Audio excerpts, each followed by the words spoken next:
Ada salah satu firqah, kelompok yang berkembang di negeri kita ini sejak 20 tahun lebih yang lalu, yang ajarannya sangat sesat dan menyesatkan. Bahkan kalau kita timbang dengan timbangan Al-Quran dan Sunnah, tidak ragu lagi bahwa ajaran mereka ini telah keluar dari Islam. Walaupun mereka mengatasnamakan Islam, mereka adalah orang-orang yang dididik oleh para orientalis di negeri-negeri mereka. 2-3 abad yang lalu, para orientalis itu langsung mendatangi negeri-negeri Islam, Indonesia, Malaysia, Pakistan, Mesir, dan seterusnya. Mereka turun terjun langsung merusak akidah dan amaliyah kaum muslimin. Pada awal abad ke-20, mereka telah mendirikan beberapa madrasah mereka yang tersebar di negeri-negeri mereka.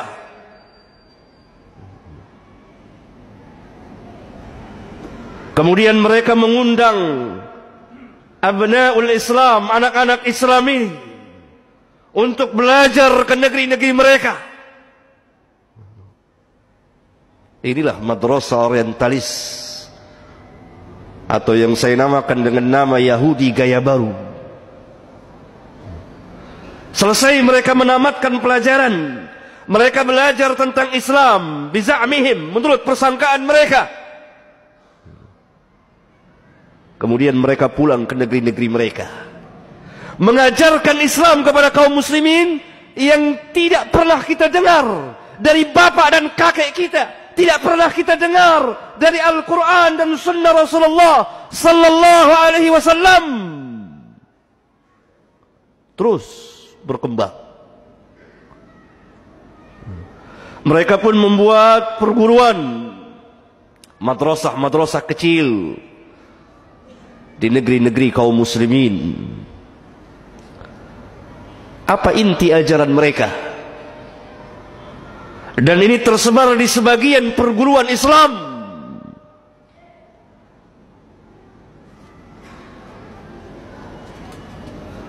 Pertama, mereka mendakwakan kesatuan agama, wahdatul wujud, wahdatul adyan, kesatuan agama. Semua agama adalah sama, tujuannya adalah satu kepadanya.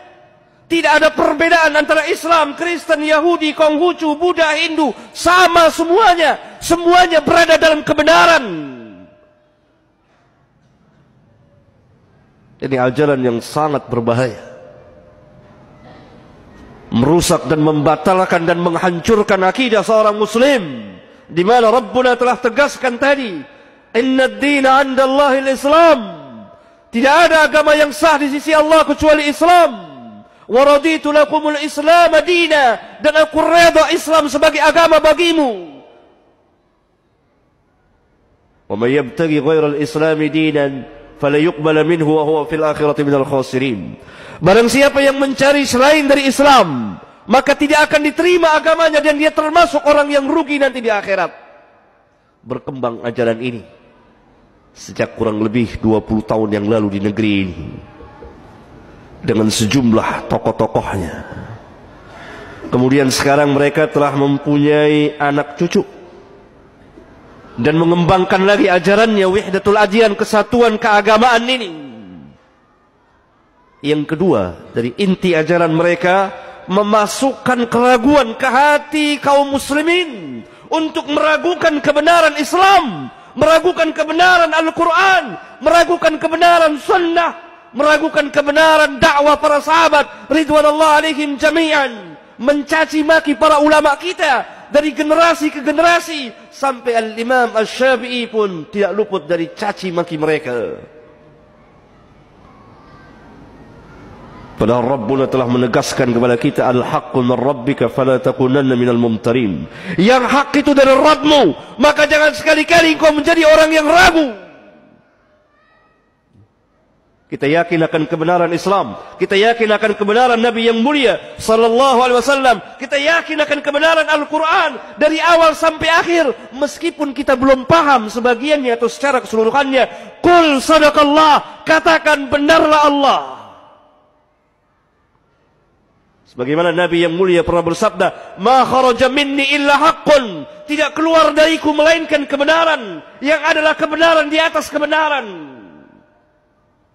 Mereka memasukkan sedikit demi sedikit keraguan demi keraguan di dalam hati, taskik di dalam hati seorang mukmin. Padahal kalau kita membaca Al-Quran, di awal-awal Quran, di awal surat Al-Baqarah, Allah berfirman, Alif Lam Mim, dzalikal kitabu la raiba fihi hudan lil muttaqin.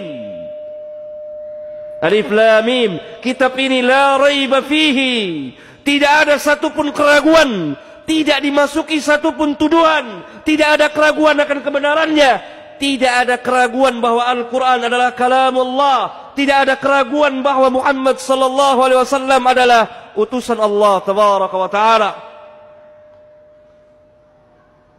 Yang ketiga, inti dari ajaran mereka mencampur adukan antara yang hak dan yang batil. Ini adalah asas daripada ajaran Yahudi.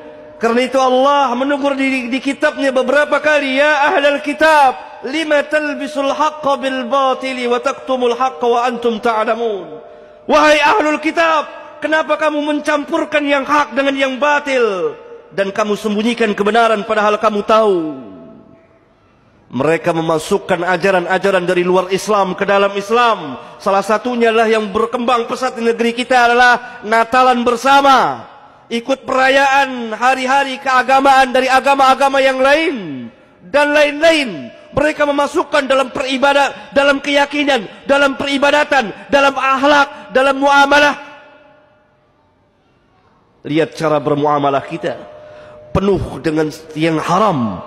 Lihat bank-bank konvensional yang ada ini adalah bank-bank ribawiyah. Orang pertama yang membuat bank konvensional adalah al-Yahud, orang-orang Yahudi.